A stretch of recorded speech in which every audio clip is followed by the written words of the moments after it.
María del Carmen Álvarez siempre fue vista como una mujer fuerte, de carácter firme y decisiones rápidas. Empresaria reconocida en Madrid, construyó su vida desde cero, trabajando en pequeños comercios hasta crear una cadena de tiendas que se extendió por varios barrios de la ciudad. Para muchos era un ejemplo de éxito, para pocos, una mujer fría. La verdad era que había aprendido a no mostrar fragilidad. Creció en un barrio humilde de Vallecas, viendo a su madre luchar sola para sacar adelante a la familia. Desde muy joven entendió que el mundo no perdona la debilidad. El trabajo se convirtió en su refugio y el control en su forma de sobrevivir. En medio de esa carrera nació su hija Lucía, una niña tranquila, de mirada curiosa, que disfrutaba sentarse en la acera y escuchar historias. María la amaba, pero no sabía cómo demostrarlo. Siempre decía que trabajaba para darle un futuro mejor. Las noches largas, las reuniones y los viajes fueron ocupando el lugar de los abrazos. Cuando Lucía cumplió 9 años, María atravesaba el momento más decisivo de su carrera. Un contrato importante, presión constante y poco tiempo. Tomó entonces una decisión que creyó temporal. Envió a su hija a vivir con una tía en un pequeño pueblo de Castilla llamado San Pedro del Río. Prometió que serían solo unos meses. Los meses se transformaron en años. Las llamadas se hicieron escasas. Las visitas se pospusieron una y otra vez. María se convencía de que todo sacrificio valía la pena. Hasta que un día recibió la llamada que cambió su vida. Lucía había desaparecido. Salió a comprar pan y no regresó. No hubo testigos, no hubo pistas claras. María dejó todo y viajó de inmediato a San Pedro del Río. Durante semanas buscó sin descanso. Carteles pegados en muros, farolas y paradas de autobús. Promesas de recompensa. Investigaciones que no avanzaban. Con el tiempo, el caso se enfrió. El pueblo siguió adelante, pero María no. Regresó a Madrid con una ausencia que ningún éxito pudo llenar. Pasaron los años, el dinero creció, la soledad también.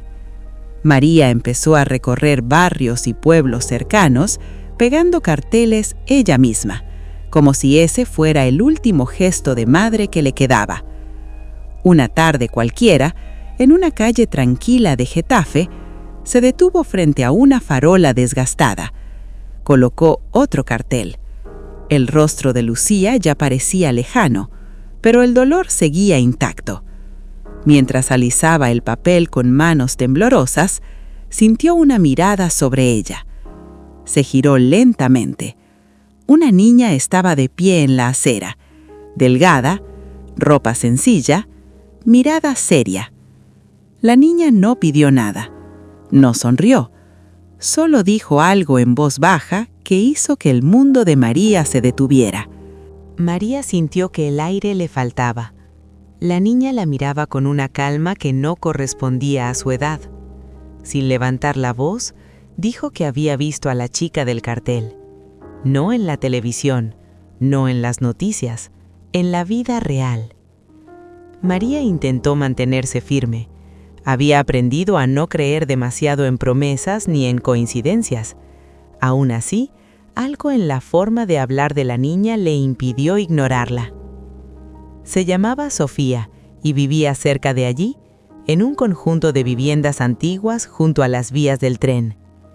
Contó que había conocido a Lucía años atrás, en un lugar donde muchas personas pasaban sin virar.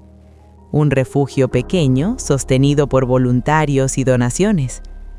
Sofía hablaba despacio, midiendo cada palabra. Dijo que Lucía era callada, ayudaba a los más pequeños y siempre hablaba de su madre, nunca con rencor. Eso fue lo que más golpeó a María. Mientras ella construía su imperio, Su hija había aprendido a resistir con muy poco, y aún así seguía creyendo en ella. María sintió una vergüenza profunda. Durante los días siguientes, María volvió varias veces al mismo lugar para hablar con Sofía. Llevaba comida, pero nunca dinero. Había entendido que aquella relación se basaba en confianza, no en caridad. Cada conversación revelaba nuevos detalles. Lucía había pasado por distintos refugios, había sufrido, pero también había encontrado personas que la cuidaron, hasta que un día fue trasladada a otra comunidad. Después de eso, Sofía no volvió a verla. María decidió actuar. Reabrió denuncias, buscó archivos antiguos, visitó refugios olvidados por el sistema, esta vez sin prisas, con presencia real. El vínculo con Sofía se hizo más fuerte. María ayudó a regularizar documentos, a inscribirla en la escuela y a que su familia recibiera apoyo. No por culpa, por gratitud. Tras semanas de búsqueda apareció un registro. Una joven con datos coincidentes vivía en un centro de acogida en Aragón. La edad encajaba, la historia también. María sintió que las piernas le temblaban al escuchar la confirmación inicial, pero la siguiente noticia fue un golpe.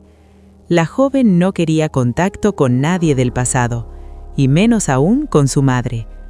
La esperanza recién nacida volvió a convertirse en miedo. El viaje hacia Aragón fue largo y silencioso. María condujo durante horas, con la mente llena de recuerdos que siempre había evitado. Cada kilómetro era un enfrentamiento con su propia ausencia. No llevaba regalos, no llevaba flores, solo llevaba verdad. El centro de acogida era sencillo: paredes claras, muebles antiguos, olor a café caliente. Nada de lujo, solo cuidado. Allí María comprendió cuánto había confundido comodidad con amor durante toda su vida. Le dijeron que Lucía no quería verla. María aceptó sin discutir. Por primera vez, no intentó imponer su voluntad. Se sentó en un banco frente al edificio y esperó. Las horas pasaron lentas. El sol empezó a caer. María pensó en marcharse, respetar el silencio de su hija. Entonces la puerta se abrió.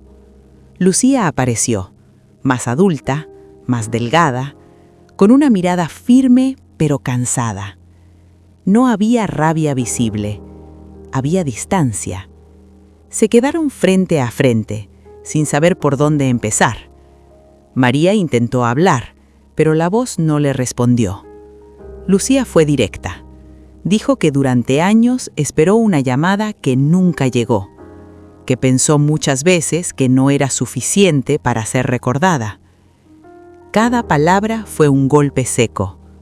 María no se defendió, no explicó, no se justificó, escuchó. Lucía habló de noches difíciles, de cambios constantes, de miedo. Pero también habló de personas sencillas que la ayudaron a seguir adelante. Dijo que aprendió a no depender de promesas. El momento más duro llegó cuando Lucía confesó que no sabía si podía llamar madre a María. No por odio, sino por la distancia creada con los años. María lloró en silencio. Entendió que encontrar a su hija no significaba recuperarla. El amor ausente no se exige. Lucía se levantó, dijo que necesitaba tiempo, y se fue. María quedó sola, comprendiendo que había tocado el punto más bajo de su vida. María permaneció sentada mucho tiempo después de que Lucía se marchara. No la siguió, no la llamó. Por primera vez respetó el silencio de su hija, aunque le doliera más que cualquier rechazo. Aquella noche regresó al hotel con el corazón roto, pero con una decisión clara. Si no podía cambiar el pasado, sí podía cambiar su forma de amar. María no volvió a Madrid de inmediato. Se quedó en la ciudad varios días más. Cada mañana dejaba una carta en la recepción del centro de acogida. Cartas sencillas, escritas a mano, sin reproches, sin promesas vacías, solo palabras honestas, recuerdos pequeños y un perdón sincero. No ofrecía dinero, no ofrecía soluciones rápidas, ofrecía presencia y paciencia. Pasaron las semanas. Un día Lucía respondió con una nota breve, luego otra, hasta que aceptó volver a verla. El nuevo encuentro fue distinto, sin lágrimas desbordadas, sin exigencias. Caminaron juntas por una plaza tranquila, hablando del presente, no del dolor pasado. María aprendió a escuchar, Lucía, poco a poco, a confiar. La reconstrucción fue lenta, llena de silencios y pequeños gestos, pero fue real. María entendió que ser madre no era mandar, sino acompañar. Al regresar a Madrid, María cambió su vida. Redujo el ritmo de trabajo, apoyó centros de acogida y programas familiares, no para limpiar su culpa, sino para dar sentido a lo aprendido. Sofía, la niña que habló aquel día en la calle de Getafe, también vio cambiar su destino. Accedió a la escuela, a estabilidad y cuidado, no como premio, sino como gratitud por haber sido una voz valiente. Años después, María volvió a aquella calle. La farola seguía en pie. Ya no había carteles, solo luz, calma y memoria.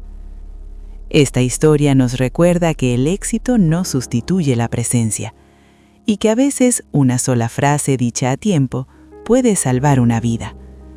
Si esta historia te emocionó, deja tu comentario. Cuéntanos qué parte te tocó el corazón. Sigue el canal para escuchar más historias reales que hablan de amor, errores y segundas oportunidades.